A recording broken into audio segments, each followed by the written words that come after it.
রাহমাতুল্লাহ স্লোগানের ভিড়ে সালাম হারিয়ে গেছে, আবার সালাম দিচ্ছি। আসসালামু আলাইকুম ওয়া রাহমাতুল্লাহ। আলহামদুলিল্লাহি রাব্বিল আলামিন ওয়াসসালাতু ওয়াসসালামু আলা রাসূলিল কারীম ওয়া আলা আলিহি ওয়া সাহবিহি ওয়া আহলি বাইতি আজমাইন। বাংলাদেশ জামাত ইসলামী শহীদানের মার্কাজ ঐতিহ্যবাহী সাতক্ষীরা জেলা শাখা আয়োজিত আজকের এই কর্মী সম্মেলনের সম্মানিত সভাপতি, সম্মানিত জেলা আমির, উপস্থিত বিশেষ অতিথিবৃন্দ, বাংলাদেশ জামাতে ইসলামীর নির্বাহী পরিষদের অন্যতম সদস্য, সাতক্ষীরা মাটি ও মানুষের প্রিয়জন জনাব অধ্যক্ষ ইজ্জতুল্লাহ, অন্যতম সদস্য নির্বাহী পরিষদের জনাব মোবারক হোসাইন, সাতক্ষীরা মাটি এবং মানুষের নেতা এবং প্রিয়জন জনাব মুহাদ্দিস আব্দুল খালিক সহ আঞ্চলিক নেতৃবৃন্দ এবং সাতক্ষীরার প্রিয় সহকর্মী ভাই ও বোনেরা, আমি জানি এই কর্মী সম্মেলন শুধু ভাইদের জন্য, কিন্তু বাসার আঙ্গিনায় আসার পথে অনেকগুলা সাদে উৎসুক বোনদেরকে আমি দেখতে পেয়েছি। আজকে তাদেরকে আমরা মাহরুম করেছি বলে দুঃখিত। আগামীতে তাদের জন্য কোনো আয়োজন করা হবে বলে আমি প্রত্যাশা রাখি ইনশাআল্লাহ। আপনারা সবাই কেমন আছেন? আল্লাহ রাব্বুল আলামিন ইজ্জতের সাথে আপনাদেরকে ভালো রাখুন। এই মাটিকে আমরা খুব ভালোবাসি। কোরআনের পক্ষে কথা বলতে গিয়ে, আল্লাহর দ্বীনের পক্ষে কথা বলতে গিয়ে, মজলুম নেতৃবৃন্দের পক্ষে কথা বলতে গিয়ে বাংলাদেশের কোন জেলা এত বেশি জীবন এবং রক্ত উপহার দেয়নি। এই জন্য সাতক্ষীরার অবস্থান বাংলাদেশ জামাতে ইসলামের কাছে অনন্য উচ্চতায়। আল্লাহ তাআলার দরবারে দোয়া করি, আল্লাহ তাআলা ক্রমাগত ভাবে যেন এই জেলার মর্যাদা বৃদ্ধি করে দেন। সম্মানিত ভাই ও বোনেরা, বাংলাদেশ আমাদের প্রিয় জন্মভূমি। আল্লাহ তাআলার বড়ই মেহেরবানি, দুনিয়ার খুব কম জায়গায় এরকম সুজলা সুফলা শ্যামল দেশ মানুষ পেয়ে থাকে। আমরা এমন একটি দেশ পেয়েছি, মাটির উপরে অফুরন্ত সম্পদ, মাটির গর্ভে অফুরন্ত সম্পদ, সমুদ্রের গর্ভে অফুরন্ত সম্পদ। আমাদের এই সম্পদগুলো জনগণের উপকারে আসছে না। যারা জনগণের ত্রাতা হয়ে কর্তা হয়ে বিভিন্ন সময় দেশ শাসন করেছেন, জনগণের সম্পদ সুকৌশলে চুরি করে তারা তাদের পকেটে ঢুকিয়েছে। এই জন্য বাংলাদেশের জনগণ তাদের প্রাপ্য হিস্সা পায়নি, সুষম উন্নয়ন হয়নি। 15 সালের দিকে কোনো এক রমজানে আমি ঈদ উদযাপন করতে এসেছিলাম এই জেলার শহীদ পরিবারগুলোর সাথে। সকাল 9:30 থেকে অথবা সকাল 10টা থেকে রাত 9:30 পর্যন্ত আমি এই জেলার ভাঙ্গাচোরা খানা খন্দকে ভর্তি রাস্তাগুলা দিয়ে গাড়ি ফেলে আমি এবং আমার সঙ্গী 2টা মোটরসাইকেলে চড়ে সারা জেলা ঘোরার চেষ্টা করেছি। আমি লোকদেরকে জিজ্ঞেস করেছিলাম, আমরা শুনে থাকি উন্নয়নের জোয়ারে দেশ ভাসছে, সেই জোয়ারের সামান্য ছিটাফোঁটা পানি কি এখানে আসে না? বলে যে না, আসে না। কেন আসে না? বলে বর্তমান শাসক গোষ্ঠী সাতক্ষীরাকে বাংলাদেশের অংশ মনে করে না।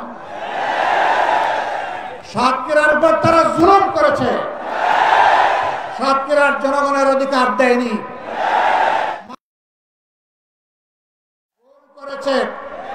পঙ্গু বানিয়েছে, ইজ্জতের উপর হাত দিয়েছে, সম্পদ লুণ্ঠন করেছে এবং মানুষকে কার্যত তারা তাদের দাসে পরিণত করেছে। কম বেশি এই চিত্র ছিল বাংলাদেশের। সবচেয়ে খারাপ অবস্থা ছিল সাতক্ষীরা। আমরা মহান আল্লাহর দরবারে দোয়া করি, শুধু আল্লাহর দিনের পক্ষ নেওয়ার কারণে যদি এই জেলার এই অবস্থা হয়, আল্লাহ তুমি আমাদের সম্পদে পরিণত হবে।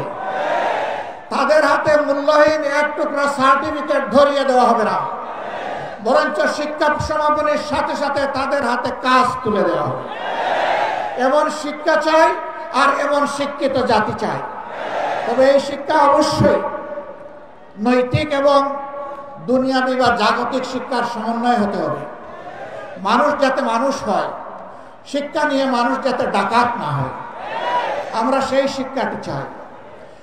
আমরা এমন একটি দেশ চাই, যে দেশে আমাদের মা বোনেরা নিঃসংকোচে যেমন ঘরে সুরক্ষিত থাকবেন, কর্মস্থলেও সুরক্ষা পাবেন, রাস্তাঘাটেও সুরক্ষা পাবেন।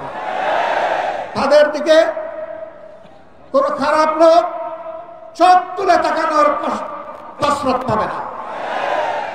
তারা ইজ্জতের সাথে, মর্যাদার সাথে, তাদের দক্ষতা দিয়ে দেশের উন্নয়নে তারাও ভূমিকা রাখবে।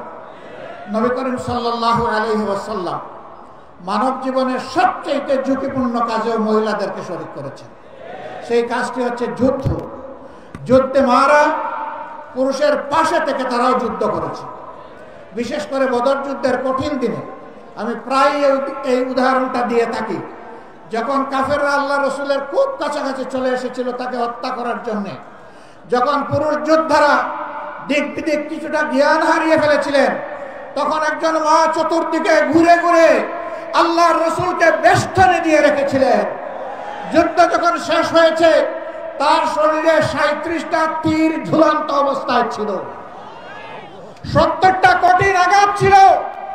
রাসূল করিম সাল্লাল্লাহু আলাইহি ওয়াসাল্লাম বলেছেন, শত্রু যখন সামনের দিক থেকে এসেছে, তখন শত্রুর তীর আর আমার মাঝখানে ছিল আল্লাহর এই বান্দি।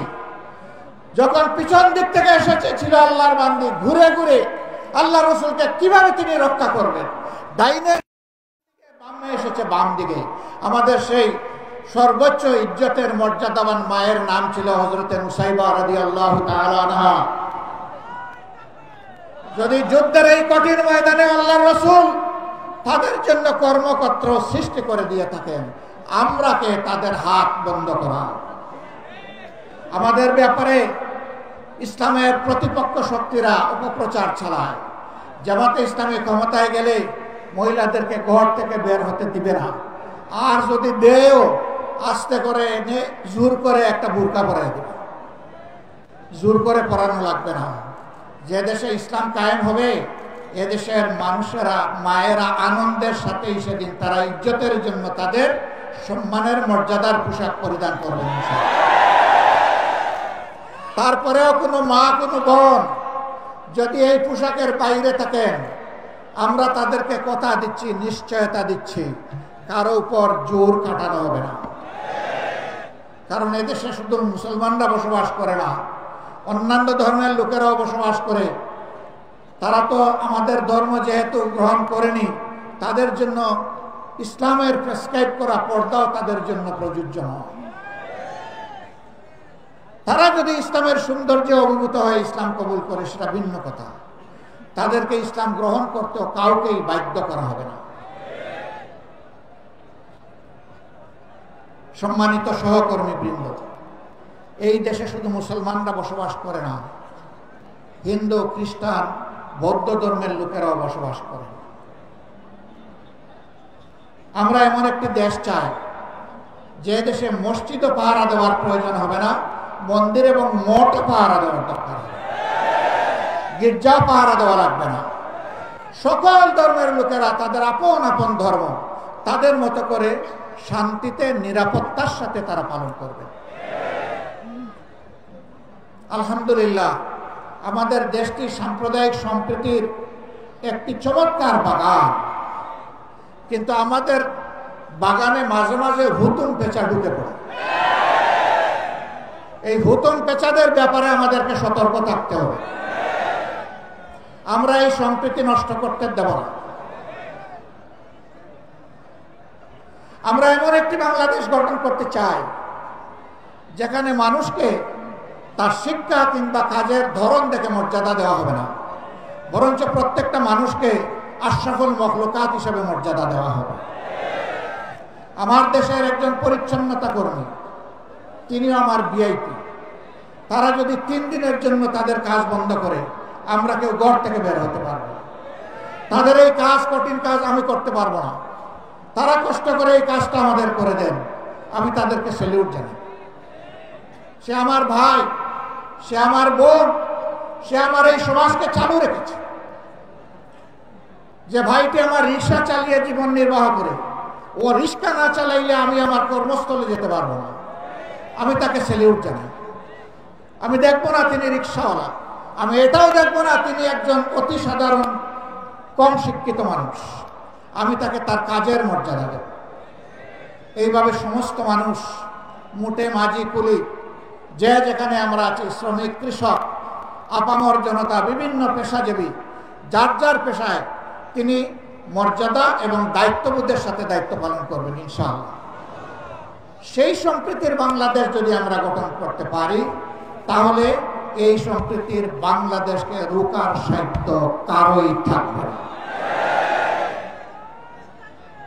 এই জন্য আমরা চাই জাতীয় স্বার্থে দল এবং ধর্মের ঊর্ধ্বে উঠে আমরা থাকবো এক। সেই ইস্পাত কঠিন জাতীয় ঐক্য আমরা চাই, যেখানে উলামায়ে কেরাম মর্যাদা পাবেন, পেশাজীবীরা মর্যাদা পাবেন, সকল শ্রেণী পেশার মানুষ মর্যাদা পাবেন। এই যে 24-এর স্বাধীনতা এসেছে এমনি এমনি আসেনি ভাই। 2006 সালের 28 অক্টোবর স্পষ্ট দিবালোকে আলোকে পয়টা দিয়ে আদম সন্তানদেরকে হত্যা করার পর যখন তাদের নিথর দেহ পড়ে তলপাচ্ছিল, তখন তার উপর উঠে বিকৃত রুচির ওই খুনিরা তখন তারা লাফালাফি করেছিল। সেই দিন বাংলাদেশ পথ হারিয়েছিল। সেই পথ হারা বাংলাদেশ দীর্ঘ ত্যাগের পর আবার আল্লাহর অশেষ মেহেরবানিতে 2024 সালের 5 আগস্ট আবার তার পথে ফিরে এসেছে। এর মাঝে অনেক রক্ত দিতে হয়েছে। 57 জন কমিটির দেশপ্রেমিক চৌকস সেনা অফিসারকে খুন করা হয়েছে 2009 সালের 25 এবং 26 ফেব্রুয়ারি ঢাকার পিলখানায় তৎকালীন বিডিআরের সদর দপ্তরে।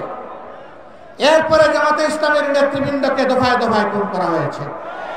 2 জন সাবেক আমিরে জামাত সহ 11 জন কলিজার টুকরা, আমাদের মাথার তাজ, শীর্ষ নেতৃবৃন্দকে বিচারের নামে জুলুম করে খুন করা হয়েছে।